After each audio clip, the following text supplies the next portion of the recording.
Le Texas Hold'em est une variante du poker où chaque joueur tente de former la meilleure combinaison de 5 cartes en associant ses 2 cartes cachées aux 5 cartes communes.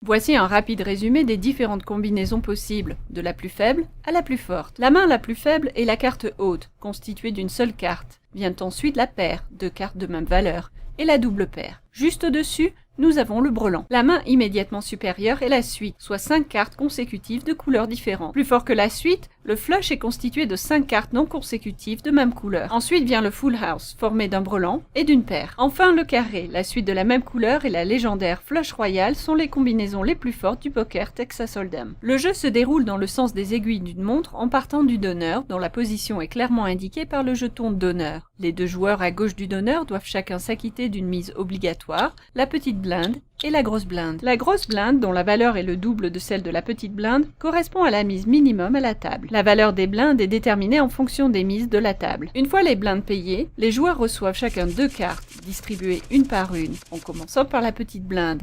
Ces 2 cartes sont appelées cartes cachées. Une fois les cartes cachées distribuées, le premier tour d'enchère, ou pré-flop, commence. Les joueurs peuvent alors décider de rester en jeu ou non. Les joueurs en position de petite et grosse blinde ayant déjà contribué au pot, la première action revient au joueur assis à la gauche de la grosse blinde, position appelée Under the Gun. Pour rester dans la partie, un joueur doit suivre la mise précédente en ajoutant le même montant au pot ou relancer en misant au minimum le double de la mise la plus forte. Un joueur peut également choisir de faire tapis en misant la totalité de ses jetons. Si un joueur ne souhaite pas continuer, il passe et on dit qu'il se couche.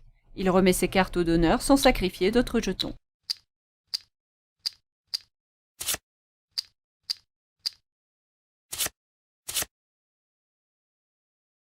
Une fois le pré-flop terminé, le donneur révèle le flop, c'est-à-dire 3 cartes placées face visible au centre de la table.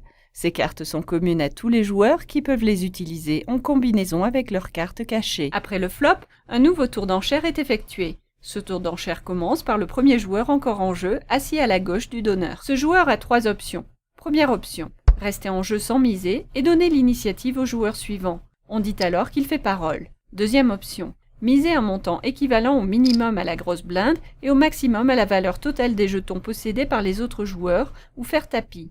Troisième option, peu recommandé, passer et laisser la main au joueur suivant. Si le premier joueur décide de miser, les joueurs suivants peuvent soit passer, soit suivre la mise ou relancer pour rester en jeu. Si le premier joueur fait parole et que tous les autres joueurs l'imitent, le tour d'enchère post-flop se termine immédiatement. Le donneur révèle alors une 4e carte commune qu'on appelle le tournant. Un nouveau tour d'enchère s'ensuit, identique au précédent.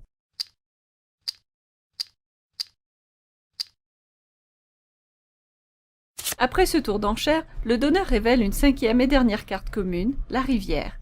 Le dernier tour d'enchère, aussi appelé abattage, commence alors.